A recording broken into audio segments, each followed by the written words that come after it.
Hi, mamas, and thank you for turning back for part two of IVF Journey as a queer mom. As you all know, Danielle left off with her last episode talking about how she wasn't sure if they were going to try for baby number two. So, in this episode, we talk about the next steps and what Danielle has decided to do. Trigger warning to anybody who's listening, this does talk about a lot of difficulties and explores the emotional toll that IVF can take on someone. If you are currently on this IVF journey and you are struggling, I just want to give you a heads up that this particular episode goes deep into talking about the emotional toll and the cost of IVF.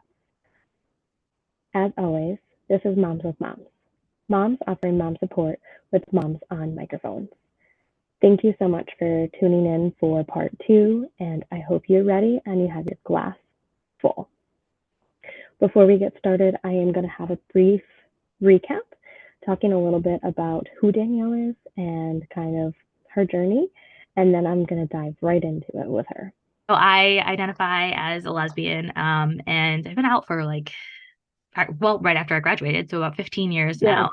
And I am a therapist that works primarily with queer and gender diverse folks. And we kind of said, like, after we had Benny, that, this is going to be the year of just him. Like, I was like, I don't want to talk about fertility treatments. I don't want to talk about, we've always said we wanted two kids, but I was like, I don't even want to go there. Like, I just want to enjoy being a mom, enjoy my kid. At that point, we had two embryos in the freezer still and a vial of sperm still. So we were like, we're kind of set up here to have another kid. We've got two other tries and a vial of sperm to do another round of IVF if we need to.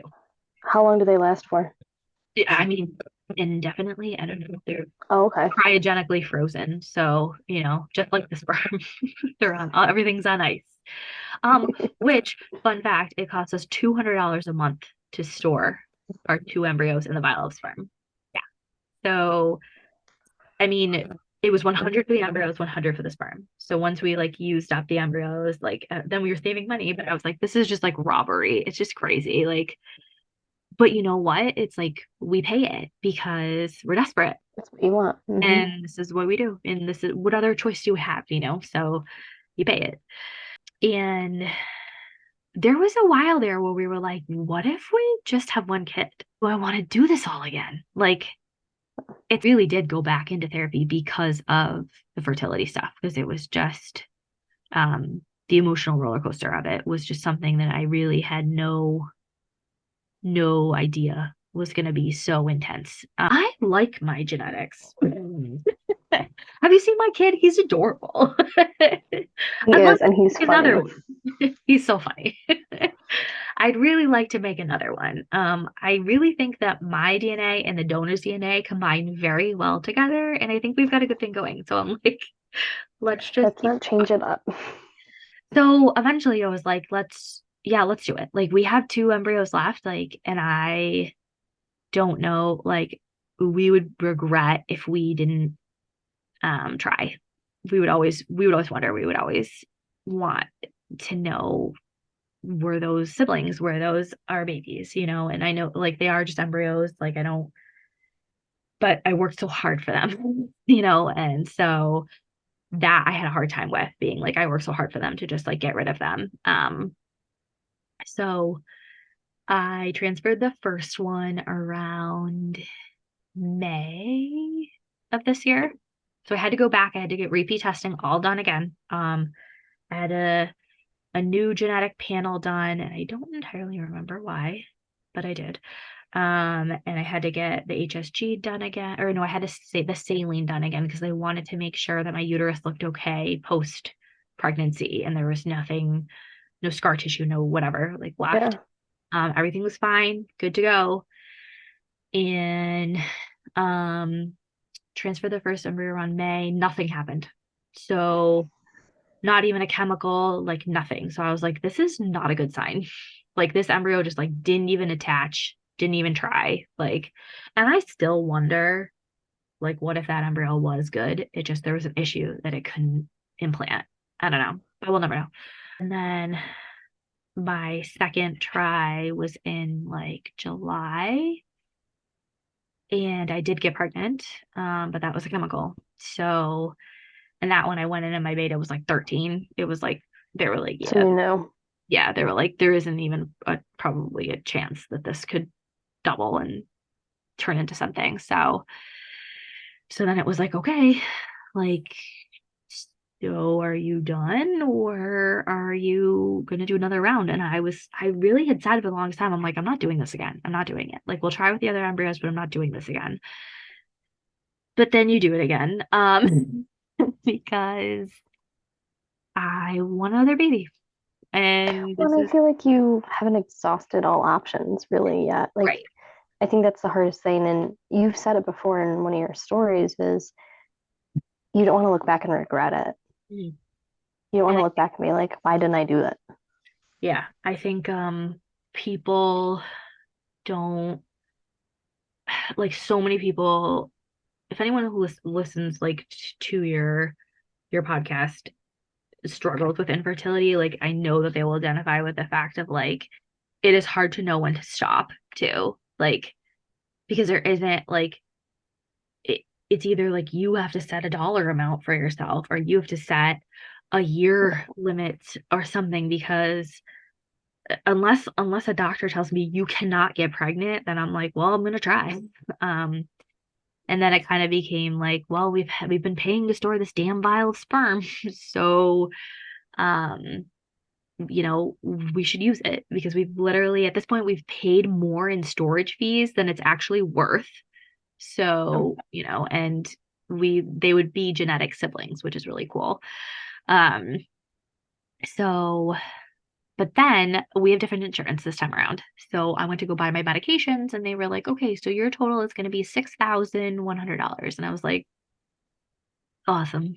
I was like, I can't afford that. Like, I could throw it on a couple credit cards and have it absolutely kill us financially. I was Like, gonna say, and then end up being bankrupt because you yeah, just like, have to pay for this. and that is not how much money that I had to spend the first time around. So it turned out we didn't realize when we bought our health insurance plan how problematic it would be, but we have like 35% co-insurance for medication. So that 6 grand figure was 35% of what the total really was, which is around 18 grand for these meds, like out of pocket. It's just insane. Like, and that's just to try to get pregnant. It's not like you pay that and you're guaranteed a No. baby.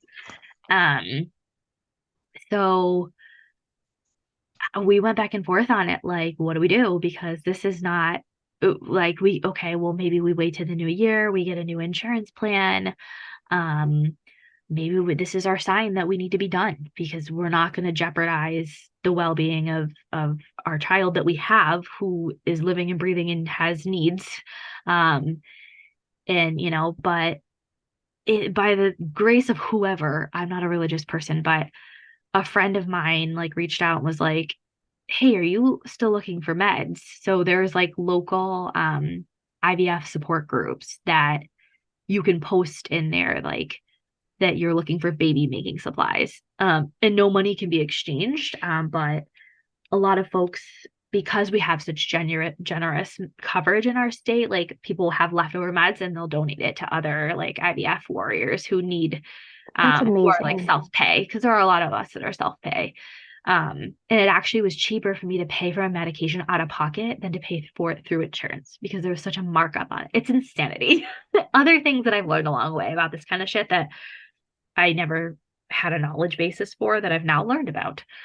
So like something like the ovarian stimulating medication that I had to use, it's in this like preloaded pen form, and out of pocket they're like $793 a pen, which is 2 doses for me, because I was on the highest dose of the medication. My friend was able to connect us with this family, this other 2 mom family, who sadly were giving up on their IVF journey because it just was not Mhm. working for them. And they had more than enough of the medication that I needed and just gave it to me. So it literally That saved is us awesome. thousands of dollars. So all of a sudden it was like, okay, we're back on. We're doing IVF again, I guess. I believe in like the universe doing things and telling you this is what you're supposed to do. Like, I feel like that was the universe of saying, like, no, don't give up, keep I going. know. I was like, well, this is like a gift. So we're gonna take this gift and we're gonna roll with it and see what happens. And so we were able to sort of piecemeal, like, got these two different meds from them, which were the most expensive ones. So that was nuts. And then I got some others from this pharmacy, some others. It was crazy. I like, and mind you, I work full time and I'm a mom full time. And so between clients, I'm like calling pharmacies to like price out different medications and shit like that to try to do this in the most cost effective way possible. It's just crazy. And that's probably when you kind of started tuning into my stories. Like, I was like, miracles happen for our family. And I was like, you know what? I'm going to document this because the first time around, I was really quiet about my story and not like I was open, but I wasn't like documenting it as I have been this time around. And certainly not like talking to the camera like I have been doing now. Because it also just like wasn't the thing that you did back in 2020, but now it's kind of people are a lot more like vlog style type of deal of things. And I was like, I don't know, I'm into that kind of content. So I was like, why don't I share it? We're just more open about what we're struggling with. And we want to help somebody else who's struggling. Like, it's not about bitching. Do we bitch? Yep. But guess what? It's because I think it's okay to bitch.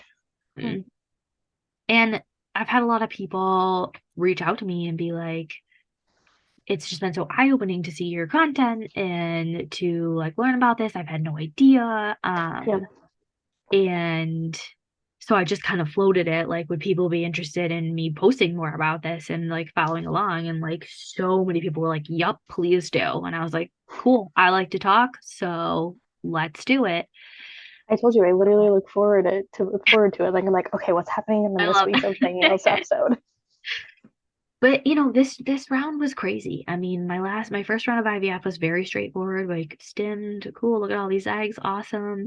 And then like 4 embryos, wow, look at this. You have an awesome shot. This time around, different story. I mean, I went in and had my blood work done and my numbers were half of what they were before and they were already bad. So like I'm officially diagnosed with like low AMH and low and diminished ovarian reserve, whereas before it was like borderline AMH and like borderline diminished ovarian reserve. Now it's like I remember you saying back in the beginning, if you're considered infertile, you get more supports financially. Yeah. So are you at that point yet? So yes, because but realistically, my doctor still considers me why did I just blank on the word? Infertile? No, not infertile. She still considers me undetermined. Like there's no like, yes, I have a low egg count and all these things, but it shouldn't keep me from getting pregnant. So you're just a walking disaster, but don't know what the disaster is. Yeah, I'm like, it's just so ridiculous. So and so she was like, she actually switched up my medications because I had maxed out the dose on one of them on my last round. So she wanted to put me in another med that she can crank up even higher. It was like, cool. And that one was, of course, more expensive. Of course. So, but I was like, whatever, bring it. Like, I don't, what am I gonna do? I have no choice. Again, like, I'm not gonna be like, oh, never mind. Like, I don't have a choice. You're already this deep in. And that was the med that this time around also had just crazy side effects. Like because I was pumping HCG into my body. So I was having headaches, nausea, the wild pregnancy dreams, even though I'm not pregnant. Like, it's just crazy. And kind of a mind because I'm not pregnant, but I felt it. My boobs were hurting. Like, and that wasn't quite the same my first round because it wasn't HCG that I was using.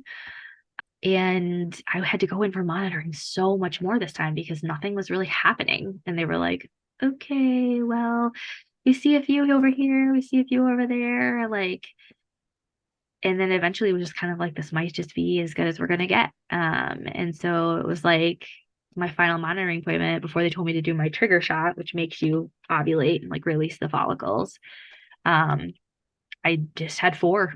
So I was like, I really was concerned they were going to call off the IVF cycle. So that's a thing where they cancel it and they're just like, it's considered poor response. And they're just like, sometimes like for straight people, they'll sometimes convert it to an IUI, but that wouldn't have done it. That would have made us lose our only vial of sperm. So that just like wasn't going to happen. But they were like, nope, it's fine. Like if you have at least 3 follicles, they will go forward with the retrieval. And I had 4.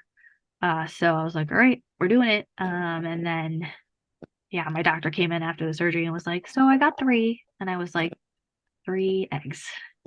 Like, oh my God. Which is the minimum of what you needed. Yeah. And I'm just like, you know, that's less than half of what I got last time. I got 7. And it's just, I mean, it's just, I don't know. I was like, what are you going to do with that? You know, like, because like I said, like each step of the way, like stuff drops off. So it was, I guess one of my follicles was just empty. So I had 4 follicles, but there was no egg in it, which is interesting that that's a thing that happens. Yeah. And then they fertilize them that day. So they thaw our donor sperm and they put it together with the egg. And they were able to, 2 out of 3 were able to fertilize, which that shocked me because I was like, all right, they're going to call me and tell me none of them fertilized or none of them are mature. But nope, like 2 of them fertilized and they kept, and I was waiting like literally day of to go in for the transfer. I was waiting for them to say, sorry, like the embryo's arrested. We've got nothing to transfer. But nope, they were like, and you know, I had documented that, like my doctor called and was like, I really want to put 2 in. And I was like, holy shit. And that was another big thing too. That it was like, So tell us like what that is, because I think that's really crazy too, is like what could happen with these 2 lovely eggs. Yeah. Like I am never voluntarily signing up for twins. No, like I cannot afford it. I don't have the bandwidth. I can't put twins in daycare. Like there's no way. There's no way. And you know, the safest thing is to have a singleton pregnancy, like always. If you sign yourself up for twins, you're signing yourself up for a higher risk pregnancy. It just is what it is. But then my doctor had said way back when we first like restarted treatment, or when we were going back in for another round of IVF specifically, she said, you know, you're going to prepare yourself to get less embryos this time. You're going to get less eggs. You're going to get less, you know, embryos. This is what your numbers say. Yeah. And so she was like, if we only get 2 embryos, I might be inclined to put both in at the same time. And Annie and I were like, no, you won't be doing that. And she was Not like, in this house. Yeah, I was like, we have a 2-bedroom house. Are you insane? And she was just like, okay, like you'd rather do the one. I was like, no, you have twins when you put 2 babies in there. Like, no. But I understood what she was saying too, of like, we know we only want one more kid. Like some people go into IVF being like, well, let's see how much we can make because we want to have a basketball team. Well, that's not us. Or as many as we can have, you know, but we were like, nope, 2. Like we were even entertaining 1 and done. So but then again, she said, like, you know, you only have the 4 eggs. And then it was like, okay, I only got 3. And then she said, again, if we have 2 embryos and one is like a poorer quality than the other one, I'm inclined to put both of them in because there's risk for loss and like attrition of embryos. So she said, you know, if we get less than 3, I don't know, it's all numbers. So it was like, if we get less than whatever X amount, then we're going to do a day 3 transfer, like right off the bat. So, I think it was, if it was less than 4 eggs, we're doing a day 3 transfer. Because basically we can't afford to lose stuff. And so sure enough, she comes in and tells me 3 eggs. She's like, so you're doing a day 3 transfer. And I'm like, okay. And then it's okay. Now here we are with the 2 embryo problem. I'd like to put them both in. And I'm like, oh my God. So I initially said, no, like, I really don't want to do that. I really don't feel comfortable with that. Like, just put in the best quality one. Like, it is what it is. And then my doctor personally called me and was like, because I had just been talking with a nurse, and she was like, listen, like, if we put in the best quality embryo, you're gonna lose the other one. Like, it's not gonna make it to day 5 to be able to be frozen. And what if that one could still result in a pregnancy, but what if you lose it and you don't have that shot? And I'm like, oh, you, like, for being right, but like, she doesn't have a PhD or like an MD for nothing. So I was like, all right. Well, it was crazy. I mean, she said to me, I was like, well, what do you recommend? Like, I don't know, how does somebody make this choice? And she was like, well, what is your priority? Is your priority pregnancy at all cost, or is it the safest pregnancy possible? And I was like, honestly, pregnancy at all cost. I was like, I hate that is the two things I have to contend with. Like, I have to knowingly sign up for a potentially high risk pregnancy. But I know that I don't have a lot of chances left. And so I feel obligated to be like, no, like, what everything possible. Pregnant. Yeah. And so she was like, okay, then we need to put both in. And I was like, okay, we're putting 2 embryos in. So I have 2 embryos in. Yeah, so I am chilling here right now with 2 embryos in me. And it is the running joke in my house about, well, when the twins are here. And I'm like, Annie, I swear to God, like, we're not manifesting this. I cannot have 2 babies. 2 more babies. Well, maybe if you manifest it, it won't happen, right? Yeah, right. That seems to be my luck. I don't think it works that way, but so that was my transfer was on the 30th. So I won't know officially my beta isn't until the 12th. But as soon as like Wednesday, I can start testing at home to see if I'm pregnant. So, but I won't know, obviously, if there's 1 or 2 babies, if I am pregnant, until my first ultrasound, which won't be until 7 weeks. So if I am pregnant, I don't even know. What happens if it's 2? Girl, you're gonna. I don't know, because it is a very real possible. My doctor said that the risk is like less than 10%. So like, and I'm definitely not that type of person that stuff that is less than 10% would happen for. I'm just not. I don't have that good of a luck. Like, if you told me I was pregnant with twins, I mean, I would be happy. Like, well, happy is a loaded thing. You would be like, what the fuck? Okay.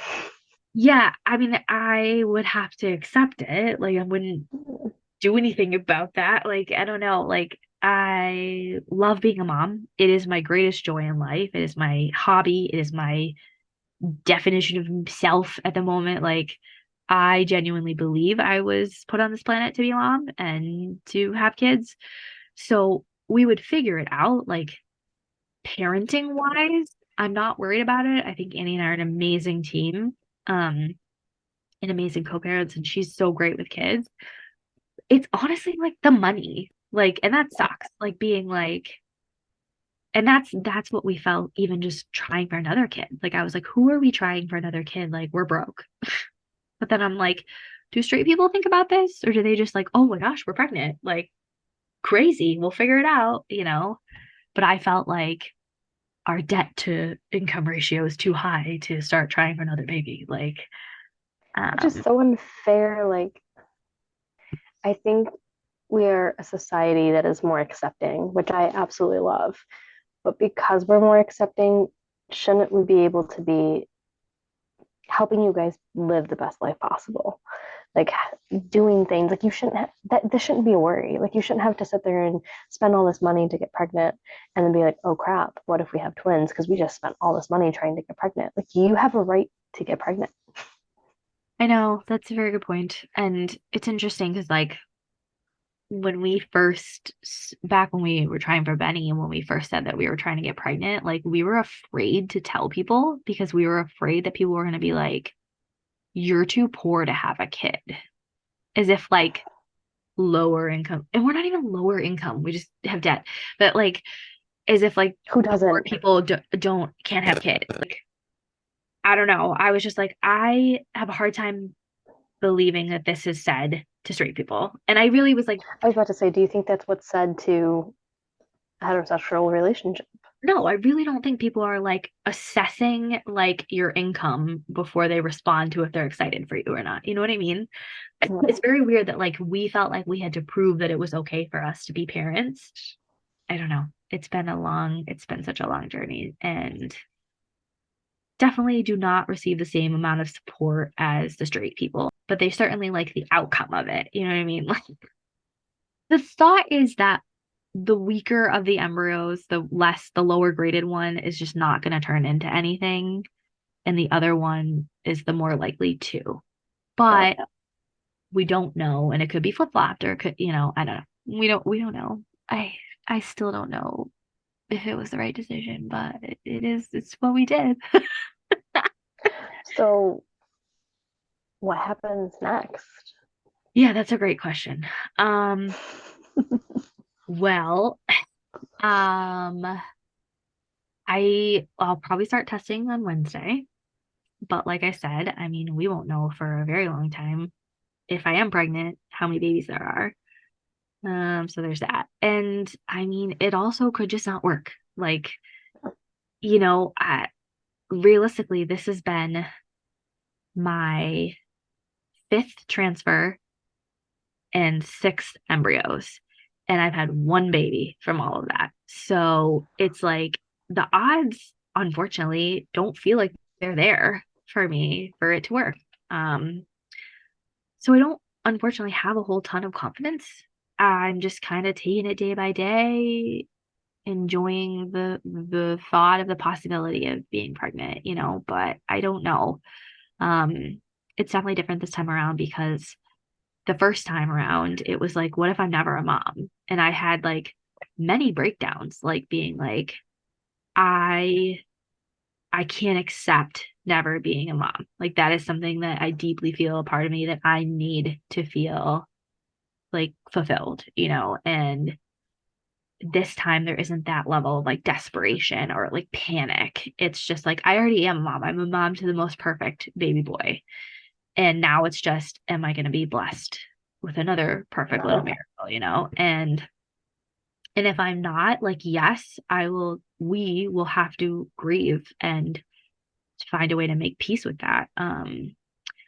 But we will be okay. We kind of see ourselves as like the 3 musketeers, like the 3 of us, we're the 3 best friends. We love hanging out with each other. We have so much fun. And we don't feel incomplete. We just would like more. Another kid, and so I don't know, like I've said, like I'm not doing another round of IVF. But honestly, like, She also said you weren't going to do 2 embryos. yeah, there's so many. I said I wasn't gonna do another round before. I said I wasn't gonna do 2 embryos. Like, I really don't know that I could completely say without a shadow of a doubt that I wouldn't do another round of IVF. I don't know. We certainly can't afford it right now, so it definitely would be sometime in the new year. We need to switch insurance plans, like a lot of different things. Because we're going to be faced with a situation again where the meds cost $6,000 and we can't afford that. So it would be that we would have to get more stuff. Feet pics. Yeah, right. I've considered some changing. It's really tough when you're a therapist though, because you're like, don't want weird shit about you to get out there on the internet. No. Because I know my clients be Googling me, but it's fine. They all know that I've been on podcasts and things like that. And I stand by what I say, and I'm pretty open too. So a lot of my clients actually, have had to be open that I'm going through IVF because I have to cancel shit all the time for appointments at the drop of a hat, surgery at the drop of a hat. It's been really tough. But they're also accepting and loving and understanding, and they just want another baby Lally. So they're like, whatever you got to do. So I don't know. I think it's kind of like cross that bridge when we get there. Like some days I'm like, I'm not doing it again. And we just have to make peace with having one kid. And then other days I'm like, I don't know that I can say that for sure because I really want another baby. So I'm really hoping that we don't have to contend with that. I really am looking forward to the day where we can just like put fertility treatment, like close that chapter. That's what I was just saying this to my wife the other day. Like I'm looking forward to the day that we can just close the chapter and move on and just like never have to think about fertility treatments or meds or doctor's appointments or shots or whatever ever again and just live our life. Kind of controls your life. It really does. And it's always kind of there too. Like if you're wanting to make more babies, if you're wanting to grow your family, it's like back to the clinic. Like they have a chokehold on us, really. And like, you know, my doctor is a huge blessing. Like we are so grateful for her and her expertise and for Boston IVF as a whole. I mean, they gave us our miracle, you know. So I would never like talk shit about them or whatever. But it's a shady, weird business too, you know, like it's just a lot of vulnerable humans giving a lot of money to try to make babies. But it's not, it's a life that I'd like to move on from. That's for damn sure. But I don't know. Well, here's hoping that this week brings good news. I know. And that further down the line that it's not twins, that it's only one. If it is twins, I don't even know. I like told Annie, I'm like, we're gonna have to like I work mornings and you work evenings or something like that. Like we can't have 3 kids in daycare. That's insane. That's gonna be more than our mortgage. I was gonna say there'd be no point. Literally, it would be better for one of you just not to work. No, it's very true. At that point, one of us would just have to bust our ass working and making as much money as we possibly could. But we're making more money, but we're paying more in cost and like so it just doesn't make sense. So no, maybe one of you will just have to stay home. I know, but then I literally am like, I don't know. I don't know if that would even out too. It's just tough. And listen, I really let's stop. Don't yourself right now. I know, like stop it. I don't even know if I'm actually pregnant.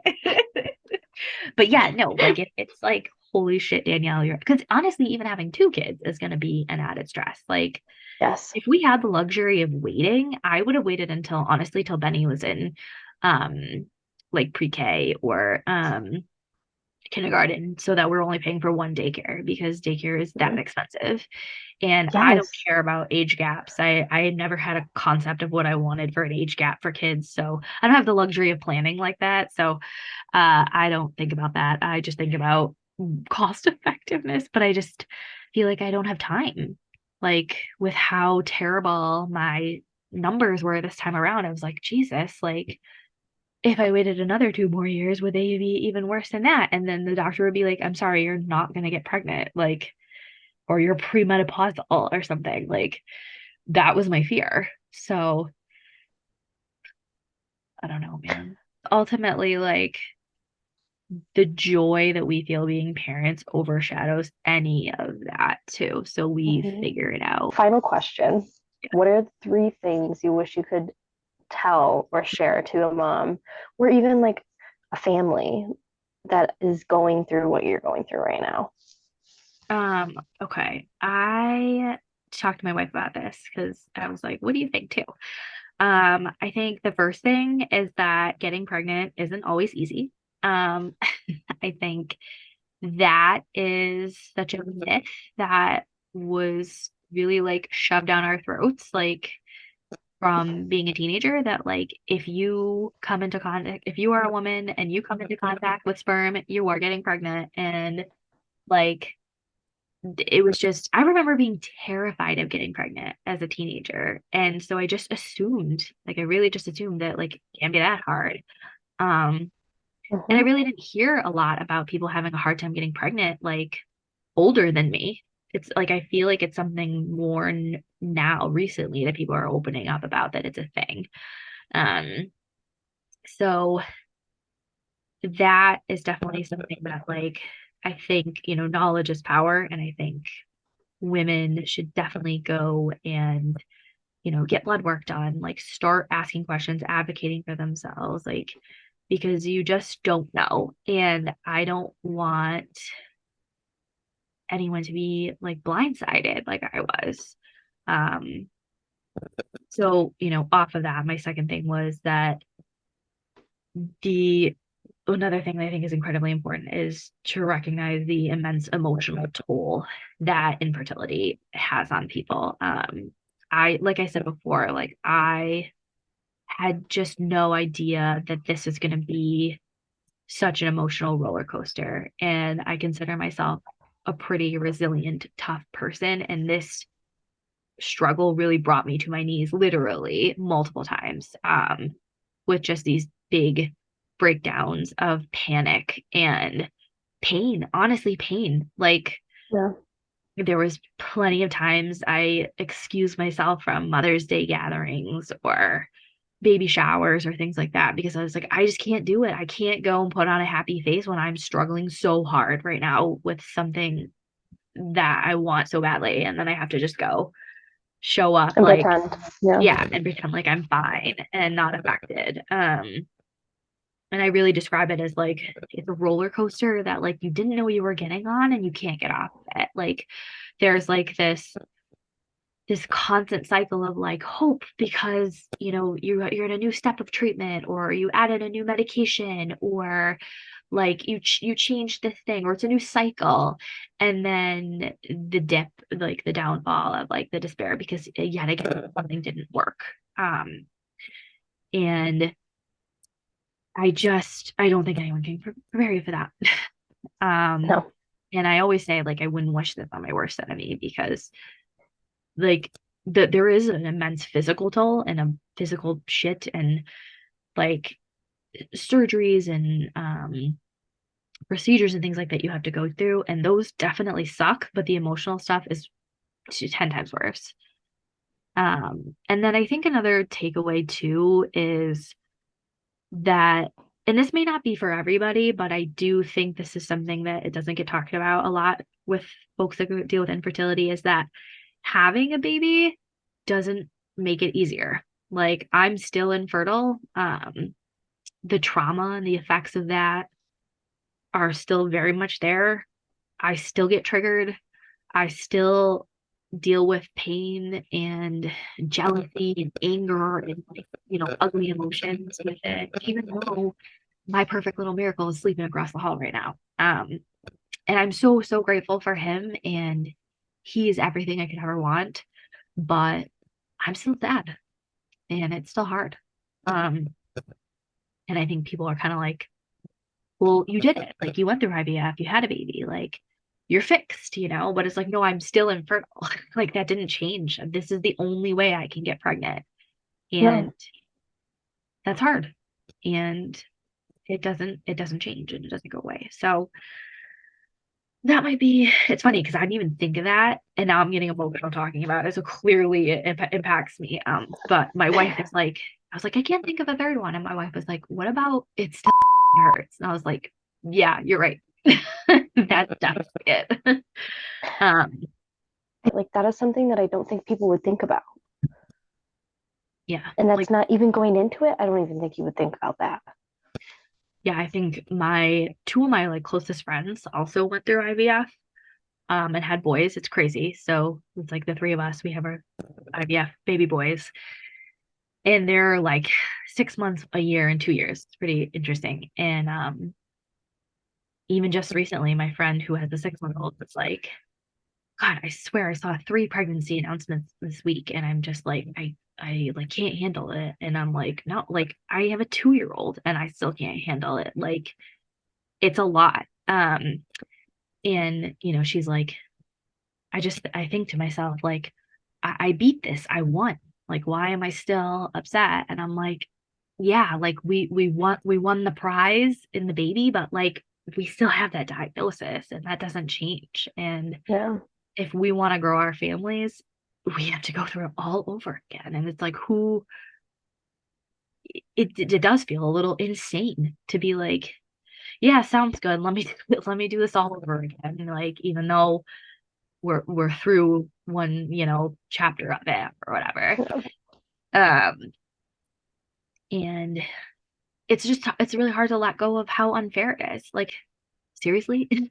Like, you didn't have to go through 17 different tests or pay thousands of dollars or go through multiple surgeries to have your baby. What do you mean? Like, and that's gonna happen all the time because that's reality. I think it's an appropriate, I don't think this is the right word, but I'm going to say it and I don't mean it the way that it sounds. I think it's an appropriate jealousy though. Hmm. Like, I think it's, you did all of this work and they did nothing. Hmm. Like, you deserve this baby. Not that they don't deserve to have a baby, but like, you No. deserve this child. You did everything to get this Yeah, child. And they did what? I know. And like, I want everybody who wants to be parents to be parents. Absolutely. Yeah. And, jealousy is not an attractive quality, and it's not something like, there's a lot of shame, like, that goes into it too, because it's like, I don't want to be sitting here wishing, like, it's not like I wish the bad things would happen to people, but like, I guess it's like, why do I have to struggle when other people don't? Like, Take a walk in my shoes. it's just not the Yeah. unfairness of it with the universe. I don't know. I don't know who I'm mad at. Like, it sucks, and it waxes and wanes. Like, there's plenty of times where I don't think about it and I let it go. And, I'm just watching my son and being a mom, and it's awesome. And then there's other days where I'm like, oh my God, like, every holiday that goes by, I always prepare for the round of pregnancy announcements that are going to come out or whatever. Cause, some cute little saying that goes with, like, Santa's not the only one coming this Christmas or whatever the hell. I don't know. Like, all the weird shit that, like, it's just, it's constant. And now that I've also kind of made myself like a little bit of a face for talking about infertility and especially like queer family planning, I like, and people don't really know this and wouldn't know this because I'm not that open about it, I guess, but I have constantly have people coming to me asking me how I got pregnant, how do I track this, what do I do about this, or just randomly being like, oh my God, we're pregnant, like, just constantly. And so that is the downside of like being so open about it, is then people also feel like they don't necessarily have to have any like discretion. Um, but it's like, no, like, I have feelings. And um, it would be helpful for people to be like, hey, can I ask you about X? Or um, can I share something with you about blah blah blah? Or like, because like my friends who've gone through infertility, like, they're so good about it. Like, they'll be like, are you in the place for me to complain to you about my pregnancy? Or are you in the place for me to ask you a question about meds or something? And I'm always like, immediately, if you preface it with that, I'm like, yes, please shoot. Like, because you approached me with like checking in about how I'm doing. But if you're just coming at me like spilling all this stuff about who knows What you're what, I'm struggling with, like, yeah. oh my God. And then I've had people like get upset with me that I'm not responding in the way that they want me to, or like, well, I should understand their struggles or things like that. And I'm like, yeah, but like, you're asking me to like suddenly have all this like emotional energy that you have no clue that if I have it or not, and there's like an emotional responsibility both ways here. Like, I can't just be at everyone's disposal here. Like, it's a lot for me. Like, I've definitely had people come to me and be like, you weren't that happy for me when I told you about my pregnancy or things like that. And I'm like, yeah, because this is a lot for me. And it's not fair to just come into a conversation about something that is a very heavy topic for me, expecting a certain reaction from me, and from anybody, from anybody with anything, honestly. I think we all need to be a lot more emotionally responsible and checking in with people about things and where they're at, right? But like, especially something that is a trauma for people, and infertility and my struggle with it is very much traumatic for me. Um, so I think, I don't know, I guess that's an added bonus takeaway too, is like, Yes. like, even people Having who, be mindful that people are not going to be not receptive, but people aren't going to be mindful of your feelings. Yeah, like I think even people who we never know what happens behind the scenes, and we never know what battles people are facing on a daily basis, right? And so, even somebody who, like, I pride myself in being like an infertility warrior, and an IVF mama, and like they're huge pieces of my identity, but I think people make a lot of assumptions about that aren't necessarily true, and that I have this unlimited bandwidth to talk about this stuff, and I don't. Like, I just don't. I get tapped out just like anybody else would. And so it would be helpful for folks to do a temperature check when they want to talk about sensitive subjects, with anyone about anything, really. But especially when it's something that is like a known trauma. I think that's a therapist thing. I have one of my best friends. We always say, do you have the space for me right now? Yeah. Because we know if you don't have the space for me, I'm not going to throw what I have on it. I think that is huge. Not fair. I think that's huge. And it's definitely something that I see more of us putting into practice on a regular basis too. Like, because we can't just expect people to be ready for everything at all times. Like, it's just, I'm like, I could have just lost an epic battle with a 2-year-old. No, I don't want to hear about your drama with your ex or something like that. You know what I mean? Like, even something like that. Like, I'm like, and it doesn't mean I love you any less. It just means there's nothing left in here. There's definitely days where I lay in bed and I'm falling asleep and Annie wants to talk to me about, I don't know, something, who knows. And I'm like, honey, we're done talking. We're done. I'm done for the day. Like, I had 7 clients back to back, 3 of which were suicidal. And then we dealt with a 2-year-old all night. No talkie anymore. We're done. Trying again tomorrow. I am shutting off. I have nothing left. We are depleted, and we will restart tomorrow. Yes. Tomorrow's a new day. Tonight is done. Yeah. She's probably gonna be like, oh my God, you talked this poor girl's ear off.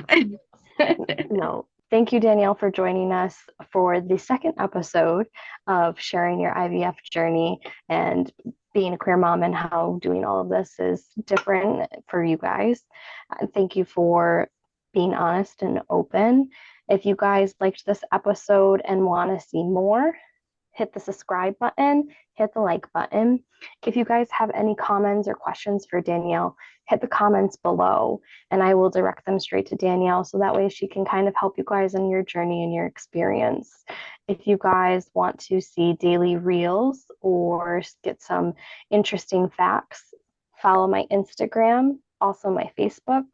I am no longer banned from TikTok, only because I made a new TikTok. So here's my TikTok page for all of the fun videos that I wanted to post and now can vote. So cheers, Danielle. Cheers. I have nothing left, but cheers. I'll take my big water bottle too. And as always, moms and besties, thank you for joining. And as moms, I hope you continue to survive and thrive. And I'll see you guys next week. Bye, besties.